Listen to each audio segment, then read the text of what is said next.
week 2 of Recovery Strategies for Life. This week we are saying hello to reality, but before we can even start to dive into some of that, we have to first make sure we have our first tool, which is really a support system around us before we dive into anything. Isn't that right?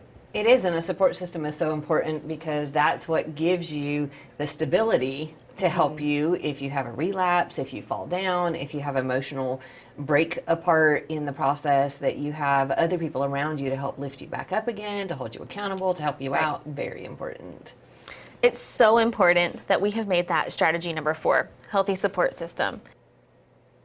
And we're going to discuss 3 components that go into having a healthy support system. Yes, like safety. Yes. Safe people. Please choose safe people. People who are going to be available for you and who are going to be trustworthy with the information that you're sharing with them. And people that can be honest, because you don't want somebody that is going to give you fluff or nonsense or try to make you feel good above what's important for your health and well-being. So making sure that they're safe, they're trustworthy, they're honest, and preferably that they're a follower of Christ that's going to hold you accountable spiritually as well as physically and in your lifestyle. You definitely want somebody that's going to point you back to God's truth. All the time, yes.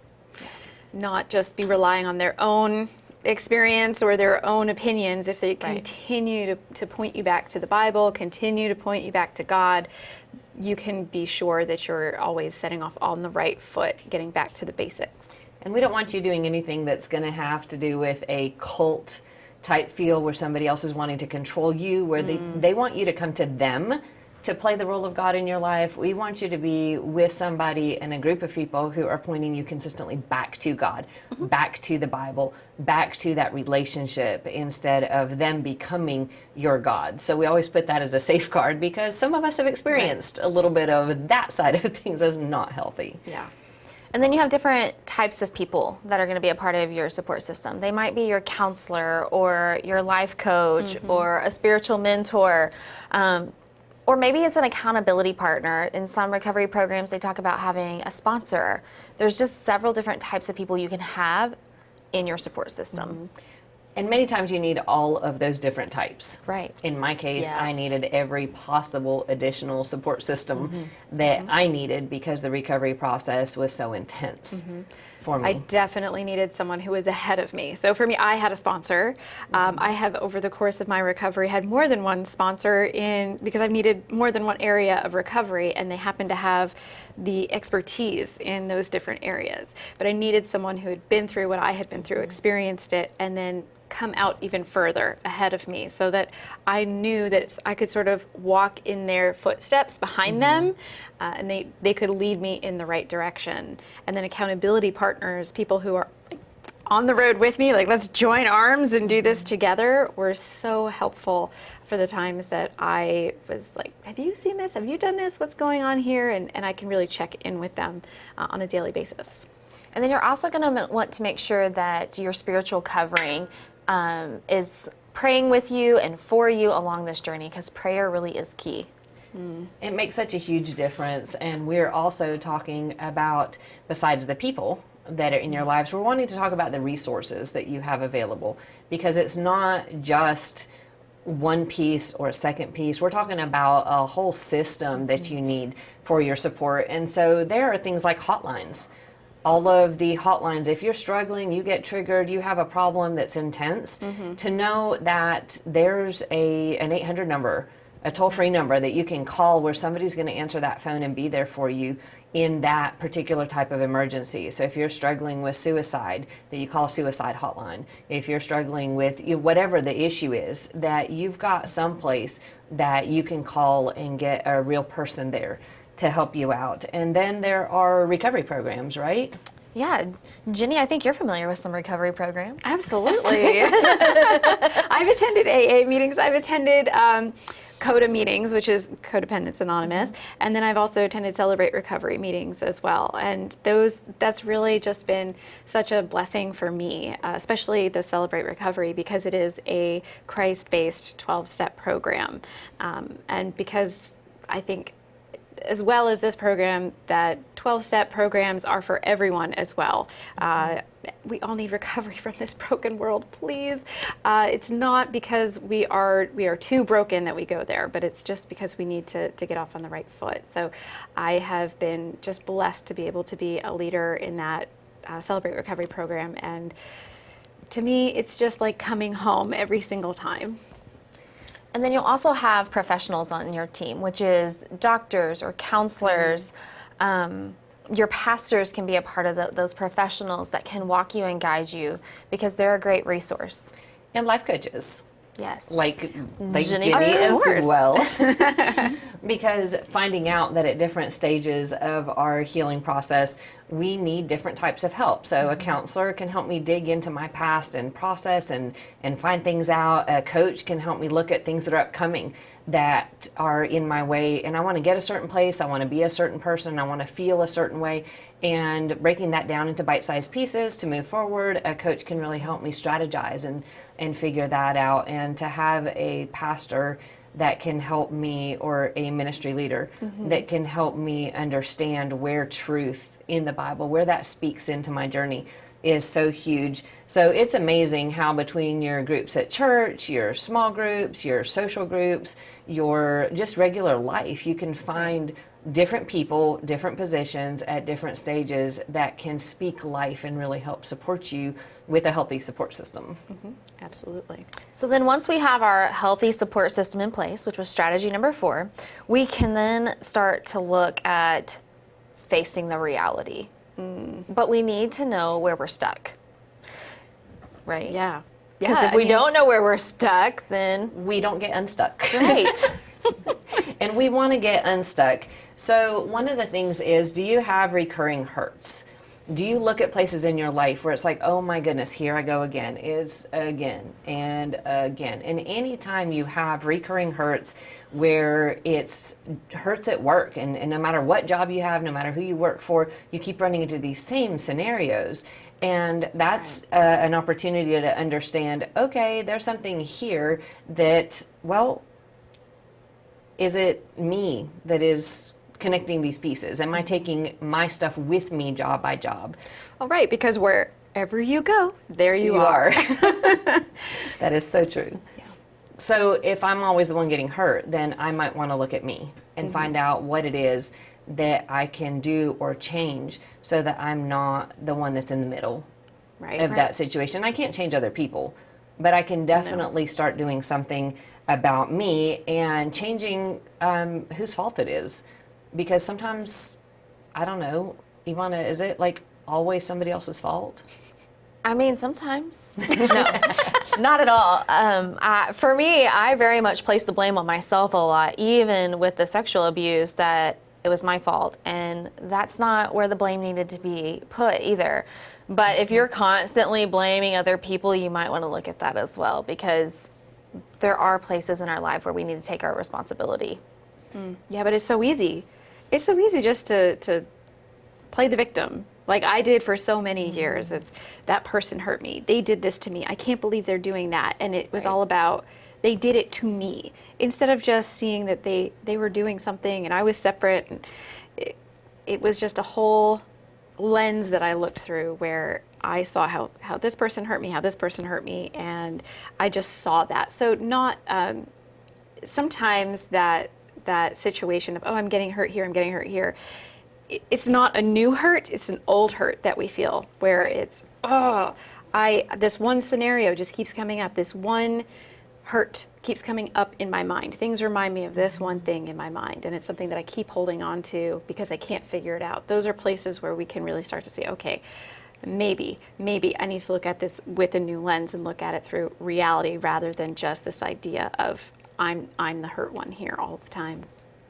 And they say that insanity is doing the same thing over and over again, expecting different results. Yeah. So if you've been on that circle or cycle of insanity, we have to make the decision to change and face the reality. And that's strategy number 5, is make changes to face reality. Yeah. Because we want to actually change our future. The past obviously is what it is. We can't go back and change it, and we can't change other people. But if we sit there and actually start making changes in our own lives, it's amazing how it changes the circumstances around us, too. There's this ripple effect that ends up happening. And that makes me really happy because I have been able to take charge and change things and grow and heal. And that has actually helped a lot of people around me start making choices in their own lives that has affected how we interact, how my world is. And I'm not in that spin cycle of craziness that I felt like I was in for so long. So we don't have to stay stuck at all. No, we don't have to stay stuck, and that is absolutely amazing. But first, we have to actually get out of denial, right? Oh yeah, Is that more than a river in Egypt? It's definitely more than a river in Egypt. Denial is real. It is a thing, and unfortunately, we do have to work and actively work to say, okay, I'm ready to dig in, and let's see what this actually is. Because when we are staying in that denial, we talked about if some of the things that kind of can bring us to awareness that we're in denial is if you are overreacting to a situation when everyone around you is saying, why are you so freaked out about this? they're super calm and you're totally worked up. Yeah, that was a big clue to me that maybe this is an area that I haven't worked something through. And it really does separate me from the people around me, but then it also tends to separate me from my connection with God as well when I'm unwilling to work on that. And then it also disables our feelings. So we continue to feel stuck, but we're stuffing it, and that can cause physical damage. I had a lot of thyroid issues and just a lot of health-related issues related to me stuffing all of my emotions. One being a heart condition, which was not favorable at all. You need that thing to be in there, and you need it to be at a good, consistent pace. Mine was really low. And then when I had the panic attacks and anxiety, it would spike. Yeah, and that can end up causing you all kinds of other issues. And it's harder to have a healthy, happy, resilient attitude when you've got heart problems or other health issues that are interfering. And so when we're realizing that denial separates us from God, it separates us from each other, because it's hard to have a real authentic relationship when I'm not admitting to myself. Right. So when I'm disconnected from myself, I'm disconnected from pretty much everybody around me. And for me, when I started being real with myself, it made such a difference in, you could actually get to know me. Where when I was keeping a wall of denial up, how are you going to be my friend? There was no way to really get to know me, and it made it difficult for me to connect with other people. So it's amazing that we get a chance to change that. Right. Like, we're not stuck there. We can actually change something about it. And denial keeps us from being vulnerable with each other. Oh yeah. You talk about putting the wall up, and it's really hard to be vulnerable and be real with our friends, our coworkers, whoever we're around, if we're stuck in that denial. I personally did not want to come out of denial in some areas. It was much better if I just left it back there in the past and act like if it didn't exist. Oh yeah, that's an excuse I think I've heard so many times but it happened way back in the past. Why dig up the past? What's the point? Then you're just stirring everything up. But if you're not stirring it up, then you can't heal from it. And again, it has all these things, but it one of the other things for me, especially as a chemically addicted person, was it kept me stuck and I could not grow up. So emotionally, I was stunted in this place of, I can't actually deal with this, so I'm going to run away. So when I stopped using those chemicals to numb out, I had to face the fact that I was still at the age that I was when I really started using the chemicals to numb out. I hadn't allowed myself to grow up. So that, again, stunted my relationships around me. And I also realized that with denial, it's so much like not admitting you have a cancer diagnosis. So you don't have surgery, you don't get chemo, you don't do the things to heal your body because, well, surgery hurts a lot, and chemotherapy makes you really, really sick and miserable.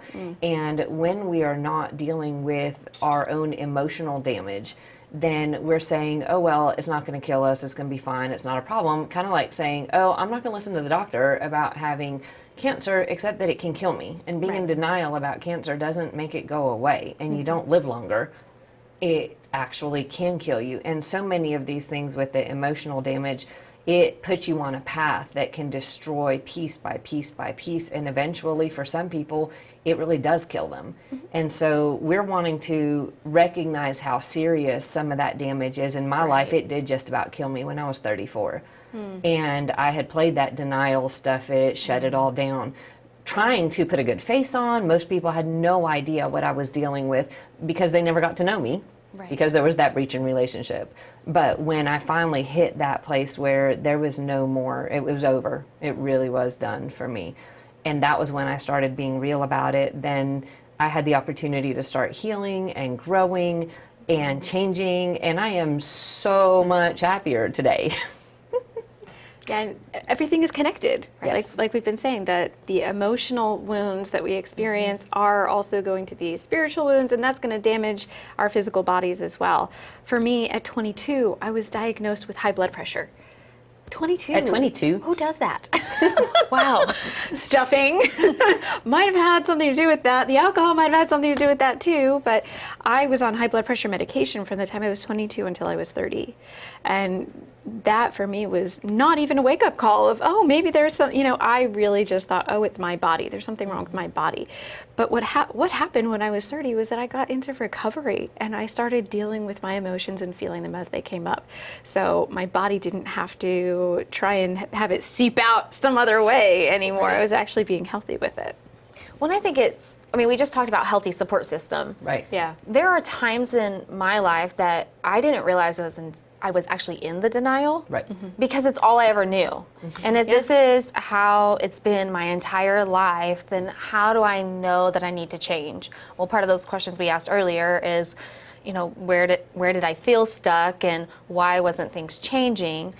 But it took counselors, it took pastors, it took accountability, it took sponsors, it took all these people to help me realize that, Evonna, maybe this behavior pattern here is really because you're in denial about something. And of course, they don't use the word denial with me, but they asked me the right questions and it was like, oh, there's something I need to focus on. So having that healthy support system helps us come out of the denial and face that reality. Right.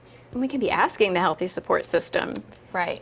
For feedback. for feedback. Exactly. Where are my blind spots? Please help me to understand what I don't see. Right. I'm ready to dig into this, so I'm giving you permission to tell me one place first, not all the places, but Right. one place first where I might have the biggest blind spot, so that I can help to heal that and work on it. And for me, it was like wearing super, super dark sunglasses. I thought it just happened to be that dark in the world around me. I didn't know that the world around me might be a lot brighter and that it was the sunglasses that were layers. And for me, the denial came off area by area in thin layers. So it was a little bit brighter, a little bit more color. But then I didn't know I still had this filter that was blocking things until I got a little bit more help and another layer came off. And I was like, oh, wow, the world looks like that. And then another layer came off and it kept getting brighter and more beautiful. And each layer that came off changed my viewpoint. And now if something starts changing where I'm starting to go into denial in a smaller area, I can see things, wait a second, that's not how it's supposed to look. But because the damage started so young, at 2 years old, that was normal. Right. And so it is amazing how trusted people can come into our lives and speak truth that if we're willing to receive it, can open our eyes and we can start seeing the possibilities of healing and change and growth, which is amazing. And if those people are safe, then we're going to be more willing to hear from them and accept their feedback of, hey, Ginny, you have this spot over here. Oh, wait, where? What? But if they're not safe, you're not going to feel comfortable with them at all in speaking into your life. So going back to that healthy support system, making sure they're safe is really vital. Where they're not shaming you for those things that they see. And saying, you really need to work on this area because it's terrible and it's awful and it's making, if they should be able to point those things out and then and then guide you towards God, right? We're gonna I'm sure talk about this isn't about condemnation, it's more about conviction of you can be healthy and you can move closer towards God in this area of your life. And it helps when people are sharing their testimonies, Yeah. where they're actually saying, hey, in my life, when I walked along this journey, this is where coming out of denial about this thing opened up this area of healing and changed my life in a positive way. I know for me, knowing that I wasn't alone and knowing that this journey, especially when it's difficult, when it might hurt, when there's a lot of things I did not want to look at. Right. But as I had somebody else tell me, oh, well, when I dealt with it in my life, when I came out of denial there, when I started changing that, this is what opened up in the way of healing. This is how my relationships improved. And then we have that hope that comes into it. Because otherwise, I mean, seriously, ask anyone about, oh, yeah, let's hurt, pull the Band-Aid off, let's dig into a wound. Yeah. Nobody wants to do that unless it's like surgery that's going to save your life, or it is something that's going to improve your overall lifestyle. And the stuff we're talking about, we are asking you to look at it specifically, customize it to your story so that you can be experiencing growth and healing in the directions you want to go in. And we each have those testimonies, don't we? Yes. Oh, yeah. And lots of stories to go with them. Which might be why there's books and other things that we end up writing to tell. Right. Yeah. To actually tell those stories. And so I know we're going to be helping you walk through these questions that will open up your own story, help you apply what we're talking about to your own journey, with each of us having given input to how we learned, how we came out of denial, how we started changing. And we'd love for you to have an opportunity to go through those questions and answer them and see how you can grow and change like we have gotten to do, and be on this journey with us, even though you just see us once a week. We have daily been on this journey and are continuing on our journey to healing and continuing to want to come out of doubt and asking God to show us. Right. That's the other component, is In His asking- timing. As in His well. perfect timing. It's Yes. Because I don't want to know anything ahead of time that is going to damage me. I want Him to show me exactly what I need to know. What's the next thing that I need to be working on? What is it from you? Because I know that there are very specific foundational things, right? This whole unit is talking about your relationship with God. That's the most foundational thing. I don't want to talk about college, graduate level stuff if I'm, still here at the beginning. So asking Him to really tell me the right things at the right time has been my prayer as well. And I think our healing comes in layers. I often look at the onion and how we're peeling back a layer at a time. And we do that in counseling as we're looking and diving into their past, is we're going to peel back that layer. And if I was just to cut the onion in half, I'm going to end up crying because, you cut to the core of it. So I got to peel it back slowly to get to those core issues. Yeah. And so God allows us at times to not always have memories, especially if you experience trauma. I had some very severe repressed memories until I was in a place of healing. For me, it was in recovery in the treatment center, actually, because I had refueled my body by refeeding my body. So my brain was not functioning properly anyway because it didn't have the food it needed. And so to deal with these intense thoughts and nightmares and flashbacks, I couldn't deal with that because I had to wait until I experienced a different type of healing, which for me, it was the physical healing. And if any of you are having a struggle with this whole talking about our relationship with God and how you want to go to God and ask Him for stuff, we want to ask you to find a spiritual leader that has their own real relationship with God, and go to them and ask them. If you don't have that personal relationship yet, ask them how. If you don't have somebody you know how to ask, then please contact us. We will have access, you'll have access to us through our website, through curriculum materials. We want to make sure that you understand what you need to start developing that personal relationship. I know a lot of recovery programs call it the higher power. We're very clear in our own relationships who that higher power is, and that He's the creator of the entire universe. And we're wanting to make sure that you have the opportunity, like we have, to be building that relationship, because that's going to be foundational in our discussions moving forward, since we do have the spirit, soul, and body as a part of this recovery plan, we will be discussing that relationship with God over and over again and how it influenced our healing journeys. And understanding that when you are in a more severe place of damage because of a past that's really Right. broken, you just sometimes need more intensive help. And there's no shame or negativity in needing the professional. I have needed over the years pretty much every type of professional, including medication, including counseling, a lot of counseling, including spiritual intervention, including incredible amounts of support and help. But then I got to reach a level of healing where we're getting to share that out there. So the assessment would really help understanding what level of intensity you need Right. that support and recommendations for getting the level of help you need. Right. And I know for me, when I first got into recovery, I thought, I don't really have enough broken things. Well, what that really ended up meaning was I was really in denial of how intense my experiences had actually been. We tend to downplay what's happened to us, and we think, oh, it really wasn't that bad. And in some cases, I needed someone to actually tell me, yes, it really was that bad. This was a trauma, or it really was a very stressful experience that was made worse because of the other trauma I experienced.